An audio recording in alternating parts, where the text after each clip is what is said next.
ఆదికాండము 38వ అధ్యాయం.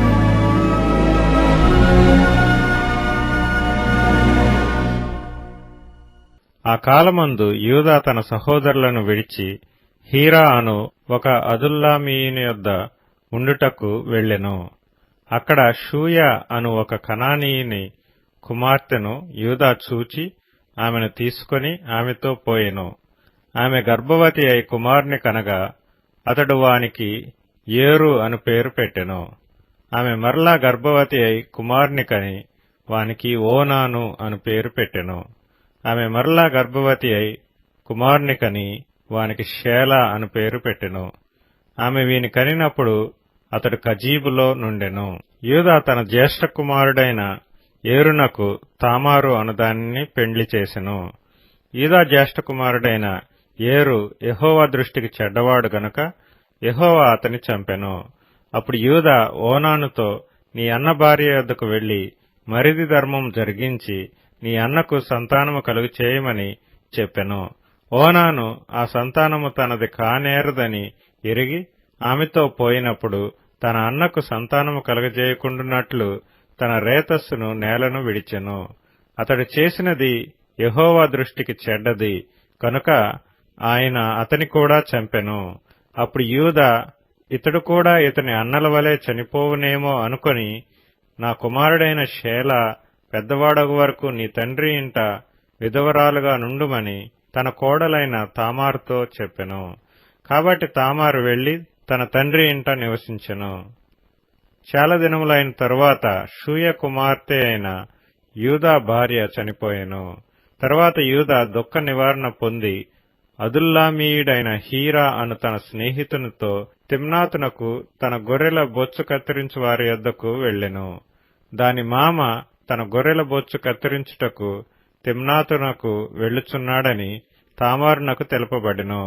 అప్పుడు షేలా పెద్దవాడైనప్పటికీ తాను అతనికి ఇయ్యబడుకుండుట చూచి తన వైధవ్య వస్త్రములను తీసివేసి ముసుగు వేసుకొని శరీరమంతయు కప్పుకొని తిమ్నాతునకు పోవు మార్గములో నుండు ఏనాయిము ద్వారమున కూర్చుండగా యూదా ఆమెను చూచి ఆమె తన ముఖము కప్పుకొనినందున వేశ్య అనుకొని ఆ మార్గమున ఆమె దగ్గరకు పోయి ఆమె తన కోడలని తెలియక నీతో పోయేదను రమ్మని చెప్పెను.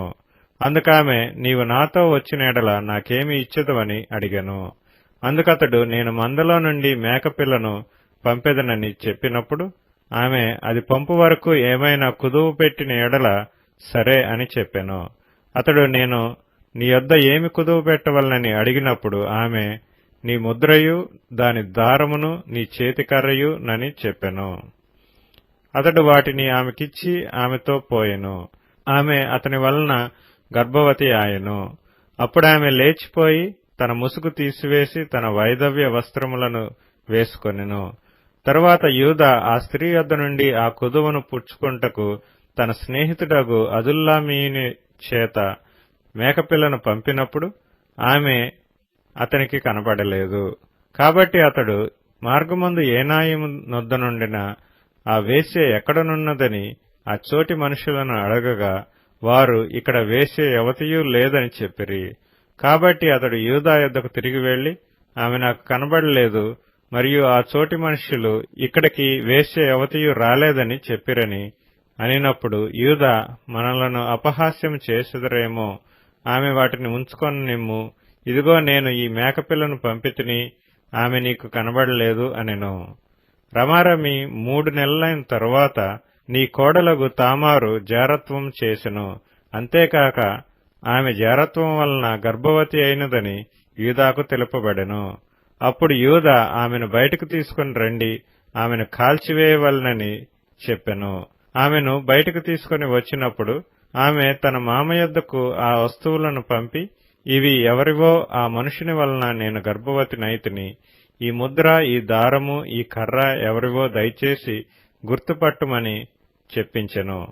యూదా వాటిని గుర్తుపట్టి, నేను నా కుమారుడైన షేలాను ఆమెకు ఇయ్యలేదు గనుక ఆమె నాకంటే నీతిమంతురాలని చెప్పి మరి ఎప్పుడునూ ఆమెను కూడలేదు. ఆమె ప్రసవ కాలమందు కవలవారు ఆమె గర్భమందుండిరి. ఆమె ప్రసవించుతున్నప్పుడు ఒకడు తన చెయ్యి బయటికి చాచెను. గనుక మంత్రసాని ఎర్రనూలు తీసి వాని చేతికి కట్టి, ఇతడు మొదట బయటికి వచ్చునని చెప్పెను. అతడు తన చెయ్యి వెనుకకు తీసినప్పుడు అతని సహోదరుడు బయటికి వచ్చెను. అప్పుడామె, నీవేళ భేదించుకుని వచ్చితివనెను. అందుచేత అతనికి పెరెసు అను పేరు పెట్టబడెను. తరువాత తన చేతిని తొగరగల అతని సహోదరుడు బయటికి వచ్చెను. అతనికి జెరహు అని పేరు పెట్టబడెను.